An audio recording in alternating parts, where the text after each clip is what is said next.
Hello guys. सो इस video में हम लोग डिस्कस करने जा रहे हैं एक क्वेश्चन का सॉल्यूशन। इस क्वेश्चन का नाम है चिल्ड्रन सम प्रॉपर्टी। इस क्वेश्चन में आपको बेसिकली ये बताना है कि आपका जो ट्री है उसका जो लेफ़्ट चिल्ड्रन है और राइट चिल्ड्रन है उन दोनों के अगर मैं सम को ऐड कर दूं तो फिर वो जो आपका रूट है उसके सम की इक्वल आ रहा है या फिर नहीं, ठीक है, या फिर उसके पेरेंट की इक्वल आ रहा है या फिर नहीं। तो गाइस अभी हम लोग इस वाले क्वेश्चन को समझते हैं। देखो, बाइनरी ट्री के किसी भी क्वेश्चन को करने के लिए आपको 5 केसेस का ध्यान रखना ज़रूरी है। केस नंबर 1 कि अगर आपके पास में जो रूट है वो नल हो। केस नंबर 2 अगर आपके पास में जो रूट है वो तो नल नहीं है पर उसके दोनों चाइल्ड नल है। केस नंबर 3 जब आपके पास में लेफ़्ट चाइल्ड तो नल है, लेफ़्ट चाइल्ड तो नॉट नल है पर राइट वाला नल हो। केस नंबर 4 जिसमें आपके पास में लेफ़्ट चाइल्ड नल हो, राइट वाला नॉट नल हो। और केस नंबर 5 जिसमें आपके दोनों ही नॉट नल हो, ठीक है।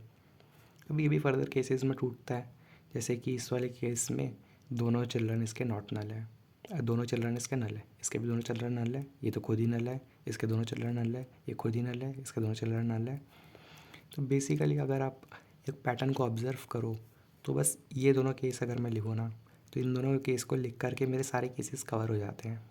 चलो बताता हूँ कैसे। देखो, अगर मैं ये वाला केस का तो आंसर मेरे को डेफिनेटली पता है कि अगर रूट नल है तो मेरे को ट्रू रिटर्न करना है। अगर मेरे पास में रूट नल नहीं है पर उसके दोनों ही चिल्ड्रन नल है तब भी मेरे को ट्रू रिटर्न करना है। ये वाली बात तो मेरे को पता है। अब ये 3 केसेस को देखना इंटरेस्टिंग है। इस वाले केस में अगर आप देखो तो इसका लेफ़्ट चाइल्ड ये बनता है, राइट चाइल्ड ये बनता है। इस वाले केस में इसका लेफ़्ट चाइल्ड ये बनता है, राइट चाइल्ड ये बनता है। इस वाले केस में इसका लेफ़्ट चाइल्ड ये बनता है और राइट चाइल्ड ये बनता है। लेफ़्ट चाइल्ड जो है वो ट्रू रिटर्न करेगा क्योंकि वो इसके कंडीशन नंबर 2 के सिमिलर है। जो इसका राइट वाला चाइल्ड है वो कंडीशन 1 के सिमिलर है, तो ये भी ट्रू रिटर्न करेगा। इसका जो लेफ़्ट चाइल्ड है ये कंडीशन 1 के सिमिलर है, तो ये भी ट्रू रिटर्न करेगा। इसका जो राइट चाइल्ड है वो भी कंडीशन 2 के सिमिलर है, तो वो ट्रू रिटर्न करेगा। इसका जो लेफ़्ट चाइल्ड है वो कंडीशन नंबर 2 के सिमिलर है, तो वो ट्रू रिटर्न करेगा। इसका जो राइट चाइल्ड है वो कंडीशन 2 के सिमिलर है, तो इसलिए वो ट्रू रिटर्न करेगा। तो आप लोगों ने देखा कि केस 1, केस 2, केस 3 जो हैं वो इन दोनों कंडीशंस से सॉल्व हो सकते हैं। तो क्वेश्चन को सॉल्व करते टाइम आपको ध्यान बस ये रखना होगा कि आप इन दोनों कंडीशंस को ढंग से लिखें।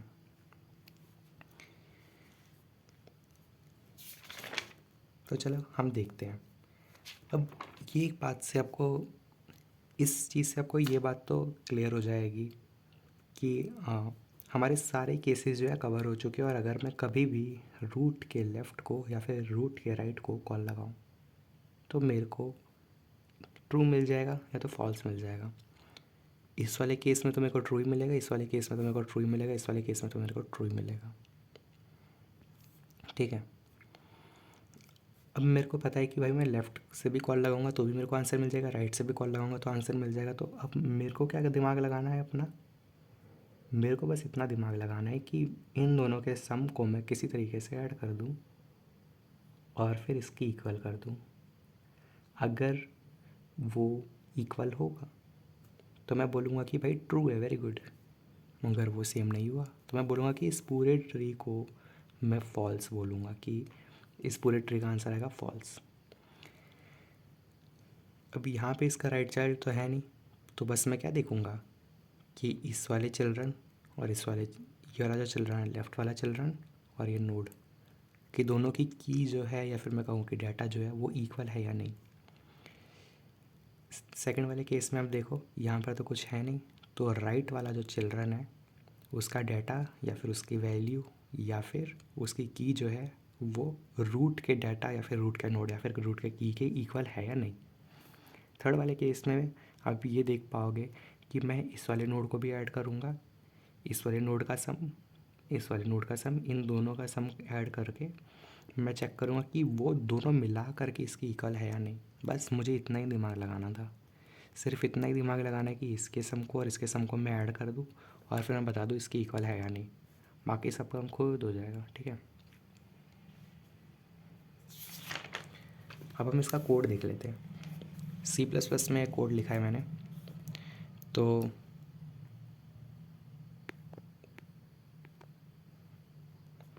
यहाँ पर आप देख पाओगे कि चिल्ड्रन सम प्रॉपर्टी, क्वेश्चन का नाम बुल इज चिल्ड्रन सम, ठीक है। यहाँ पे मैं नोड को रिसीव कर रहा हूँ, रूट को रिसीव कर रहा हूँ जिसका डेटा टाइप है नोड। यहाँ पे मैं पॉइंटर को रिसीव कर रहा हूँ, अगर जावा होता तो मैं रेफरेंस को रिसीव करता, यहाँ पे मैं पॉइंटर को रिसीव कर रहा हूँ। यहाँ पर मैंने लिखा हुआ है if root is equals to null तो रिटर्न ट्रू, जिसमें मेरे पास में ये वाला जो केस था। फिर ये सेकंड वाला केस था, तो इससे भी मैंने बता दिया कि अगर दोनों ही चिल्ड्रन नल हैं तो सॉल्व करने का कोई मतलब नहीं बनता ना। जब दोनों ही नल हैं तो क्या करेंगे सॉल्व, ये ट्रू ही है, तो मैंने ट्रू कर दिया। अगर इन दोनों केसेस में से कोई भी केस नहीं है तो ये बचे आखिरी के 2 केस, तो मैंने डिस्कस कर लिए। तो आखिरी के जो 3 केस बचे ना, ये वाले 1 2 3, ये 3, तो बस इन तीनों के लिए मेरे को अब कोड लिखना है, ठीक है। इन 3 केसेस के लिए मेरे को कोड लिखना होगा। तो इन 3 केसेस का देखो मैंने क्या कोड लिखा है। मैंने लिख दिया कि भाई इंट सम मैंने बना दिया, ठीक है। मैंने आपको बताया था कि हमें इस क्वेश्चन में यही वाला काम तो करना है, बाकी सब तो खुद ही हो रहा है। तो int sum is equals to 0 if, अगर आपके पास में जो लेफ़्ट का सम, अगर लेफ़्ट वाली चीज़ एग्जिस्ट करती है तभी आप ऐड करोगे ना। अब जैसे यहाँ पर एग्जिस्ट नहीं करता है तो आप ऐड क्या करोगे, नहीं करोगे कुछ सम में ऐड। पर ये एग्जिस्ट करता है तो आप इसके वैल्यू को या फिर इसके डेटा को अपने सम में ऐड कर दोगे। इस वाले केस में एक एग्जिस्ट करता है एक नहीं करता, तो जो एग्जिस्ट नहीं करता आप उसको तो ऐड करोगे ही नहीं। कैसे करोगे, जो एग्जिस्ट करता है उसी को ही ऐड करोगे। इसमें दोनों ही एग्जिस्ट करते हैं तो आपने दोनों को ही ऐड कर लिया। तो इसलिए मैंने यहाँ पे कंडीशन लगा दी कि भाई अगर नल नहीं है, अगर नॉट नल है तभी आप ऐड करो। तो यहाँ पर जो थर्ड वाला केस था उसमें दोनों ही ऐड हो जाएंगे। जो सेकंड वाला केस था उसमें बस एक ही ऐड होगा, और जो फर्स्ट वाला केस था उसमें भी बस एक ही ऐड होगा। अब मुझे क्या करना था, मेरे पास में जैसे ये ट्री था, फोकस, ये मेरे पास में जो ट्री था, तो लेफ़्ट वाला खुद से सॉल्व हो रहा है, राइट वाला खुद से सॉल्व हो रहा है। मेरे को ये पूरे मेन ट्री का बताना है, ठीक है, ये पूरे मेन ट्री का बताना है। तो यहाँ से मेरे को पता है कि भाई ट्रू आया हुआ है, यहाँ से मेरे को पता है कि ट्रू आया हुआ है, बस मेरे को ये पूरे ट्री को सॉल्व करना है, ठीक है। तो मैं ये बोलूँगा कि भाई ये ट्रू है, ये ट्रू है। अगर ये भी ट्रू हो जाता ना, ये भी मतलब एंड ये भी अगर ट्रू हो जाता तो मेरे क्वेश्चन का आंसर ट्रू आ जाता। तो मैंने बोला कि इन दोनों के सम को ऐड कर दो। पहले मेरे पास में सम इक्वल टू 0 था, फिर उसके बाद में मान लो इसका सम ए था, इसका सम बी था, तो मैंने बोल दिया कि सम में प्लस इक्वल टू कर दो ए, अगली बार में सम प्लस इक्वल टू कर दो बी। तो अब मेरे पास में सम की वैल्यू आ गई है, सम इक्वल टू हो चुका है ए प्लस बी के, ठीक है। ये मान लो जैसे सी था, तो अब मैं बस ये चेक करूँगा कि अगर मेरे पास में जो सम है वो इक्वल टू सी हो जाए, हो गया, तो ये पूरे ट्री को मैं बोल दूंगा कि भाई ये पूरा ट्री ट्रू है। अगर सिर्फ ये वाली कंडीशन अगर मेरी फॉल्स हो जाती है, ये वाली, तो मैं बोलूँगा कि भाई ये वाला ट्री ट्रू नहीं है, ये वाला ट्री है फॉल्स, ठीक है। तो मैंने आखिरी में रिटर्न में लिख दिया कि भाई लेफ़्ट को आप कॉल लगा दो और चेक कर लो कि ये पूरा जो सब ट्री है, ये आपको दिखाई छोटा सा पड़ रहा है क्योंकि रिकर्शन में हम लोग छोटी प्रॉब्लम से ही बड़ी प्रॉब्लम सॉल्व करते हैं। ये मैंने अपनी रिकर्शन की प्लेलिस्ट में बताई थी। तो ये पूरा इसने पूरा लेफ़्ट सब ट्री को नीचे तक सॉल्व कर दिया था, ठीक है। और ये पूरा सॉल्व करके ले आ रहा है, पूरे लेफ़्ट सब ट्री को सॉल्व करके ले आ रहा है। जो इस चाइल्ड सम राइट है वो पूरे के पूरे राइट ट्री को सॉल्व करके लेकर के आ जा रहा है। और उसके बाद में ये आखिरी वाली कंडीशन बस हमें चेक करनी है, sum is equals to root की, कि मतलब A sum is equals to C, ये वाली कंडीशन अगर ये भी ट्रू हो गई, तो मैं बोल दूंगा कि भाई ये जो पूरा ट्री है वो ट्रू है, ठीक है। मान लेते हैं कभी कि जैसे आपके पास में यहाँ पर ये फॉल्स हो गया था, ठीक है, ये फॉल्स हो गया था, नीचे भी ट्री हो सकता है। तो ये वाला ट्री फॉल्स हो गया था, बट ये वाला ट्री सही है, इन तीनों का ट्री सही बन रहा है, बट ये जो नीचे वाला ट्री था ये फॉल्स हो गया था। ठीक है, तो मैं बोलूँगा तो उस वाले केस में भी मेरे पास में आंसर फॉल्स ही आएगा। ठीक है, अगर ये मेरे पास में जो लेफ़्ट से जो आंसर आ रहा है वो फॉल्स है, और ये वाला जो मेरा करंट अभी ट्री चल रहा है वो अगर ट्रू भी है, तब भी मैं बोलूँगा कि भाई मेरे को आंसर फॉल्स मिलना चाहिए, क्योंकि मैं कर रहा हूँ एंड, यानी कि लेफ़्ट वाला भी देखूँगा, राइट वाला भी देखूँगा, और ये पूरा मिला करके जो आ रहा है वो भी देखूँगा। तो पूरा मिला करके जो आ रहा है वो सही आंसर था, जो राइट से आ रहा था वो सही आंसर था, पर लेफ़्ट में कोई एक ऐसा सब ट्री रहा होगा जिसमें कोई प्रॉब्लम थी, और उसकी वजह से मेरे को आंसर जो था वो फॉल्स मिल रहा था। तो ये वाला कोड आप लोग समझ गए होंगे। जल्दी से मैं एक बार समझा देता हूँ। चिल्ड्रन सम प्रॉपर्टी, क्वेश्चन का नाम। यहाँ पे मैंने रूट को रिसीव कर दिया, पॉइंटर C++ में, रेफरेंस जावा में, नल कैपिटल लिखा हुआ है। रूट अगर मेरे पास में नल है, यानी कि ये वाला केस, तो आप ट्रू रिटर्न कर दो। अगर आपके पास में रूट तो है लेकिन पर उसके दोनों ही चिल्ड्रन नल हैं, तो मतलब डेड एंड ही आ गया ना एक तरीके से, तो फिर आप क्या करोगे, ट्रू ही रिटर्न करोगे। अगर मेरे पास में ऐसा है 5 2 और 3, अब भाई देखो ये मेरे को पता है कि 2+3 जो होता है वो 5 होता है, तो ये वाला तो मेरा जो ट्री है वो तो सही है, मतलब ये तो ट्रू है। ठीक है, जो मेरे पास में करंट वाला है वो तो सही है, ट्रू है, TRUE ट्रू है करंट वाला। बट मेरा जो राइट वाला है और मेरा जो लेफ़्ट वाला ट्री है, ठीक है, राइट वाला RT राइट, और यहाँ पे L लिख देता हूँ, तो ये लेफ़्ट वाला ट्री और राइट वाला ट्री अगर ये दोनों भी ट्रू हैं, तभी तो मैं बोलूँगा ना कि इस पूरे ट्री का आंसर ट्रू है, क्योंकि मैं यहाँ पे एंड कर रहा हूँ ना, इंटरसेक्शन ले रहा हूँ। तो यहाँ पर ये इसको भी ट्रू ही होना चाहिए, इसको भी ट्रू ही होना चाहिए। 2 के कितने बच्चे हैं, 2 नल बच्चे हैं। 3 के कितने बच्चे हैं, 2 नल बच्चे हैं। ठीक है, तो इसका तो आंसर ट्रू ही आना चाहिए था, और इसका भी आंसर ट्रू ही आना चाहिए था। समझ रहे हो, इसलिए मैंने ये बताया कि भाई ये वाली कंडीशन को तो ट्रू ही होना चाहिए, और ये वाली कंडीशन को भी ट्रू ही होना चाहिए, क्योंकि मेरे पास में ओवरऑल आंसर क्या आना चाहिए, ट्रू ही आना चाहिए। तो मेन वाले ट्री का भी सम ट्रू, लेफ़्ट का भी ट्रू, राइट का भी ट्रू, तो मेरे को ओवरऑल आंसर मिल गया पूरे का ट्रू। ठीक है, तो इससे मेरे को पता चल गया था कि ये वाली कंडीशन में मेरे को ट्रू ही लिखना होगा। ये वाली कंडीशन जब मैं लिख रहा था तो मेरे को ये पता था कि भाई देखो, अगर मैं यहाँ पे लिख दूँ 5, और यहाँ पर भी मैं लिख दूँ 5, और यहाँ पर मैं कुछ भी ना लिखूँ, ठीक है, यहाँ पर भी मान लो मैं लिख देता हूँ 5, यहाँ पर भी मैं कुछ ना लिखूँ, यहाँ पर भी कुछ ना लिखूँ, ये वाले केस को मैंने हैंडल करना भी आपको सिखा दिया है। अब ये वाले केस को हैंडल करना, बताओ, ये वाले केस को हैंडल ऐसे किया जाएगा। ठीक है, ऐसे किया जाएगा। तो ये वाला जो ट्री है, ये वाला, ये किसके सिमिलर है, ये है इसके सिमिलर, केस 1 के सिमिलर, जिसमें लेफ़्ट में तो एग्जिस्ट करता है पर राइट में नहीं करता। तो ये किस में ब्रेक हो रहा था, इन दोनों में ब्रेक हो रहा था, एक नल वाले में और एक नोड जिसके दोनों चिल्ड्रन नल है। ठीक है, तो मैंने बोल दिया कि भाई ये ट्री वैसे करेक्ट तो है, ये वाला जो ट्री है ये ट्रू तो है, क्योंकि इसमें जो पेरेंट है वो भी 5 है और चिल्ड्रन का सम भी 5 है।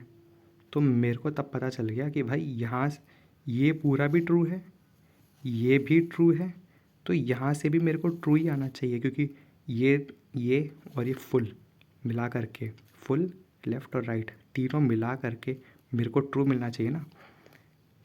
मेरे को आंसर जो है ट्रू है, ये तो मेरे को पता ही है। अब ये कैसे बन रहा है, फुल वाला मिला के, लेफ़्ट वाला मिला के और राइट वाला मिला के। फुल का तो आंसर मेरे को पता ही है, ट्रू है। लेफ़्ट वाला मेरे को पता है कि ट्रू है। ठीक है, कैपिटल T लिख देता हूँ। और राइट वाला पता नहीं था मेरे को कि भाई इस वाली कंडीशन को मैं कैसे हैंडल करूँ। ठीक है, इस वाली कंडीशन को मैं कैसे हैंडल करूँ जिसमें मेरा एक चाइल्ड नल है। तो मैंने बोला भाई इसको भी ट्रू ही होना चाहिए, क्योंकि मैं जब तीनों का इंटरसेक्शन लूँगा तो मेरे को ट्रू मिलना चाहिए। तो उससे मेरे को ये वाले केस को कैसे हैंडल करना है वो भी आ गया, ठीक है। उससे मेरे को ये वाले केस को कैसे हैंडल करना है वो भी आ गया, ये वाले केस को कैसे हैंडल करना है वो भी आ गया। और जो बाकी के 3 केस बचते हैं, 2 तो यहाँ पर ही निपट गए, बाकी के 3 केस जो बनते हैं वो वाले मैंने यहाँ पे निपटा दिए।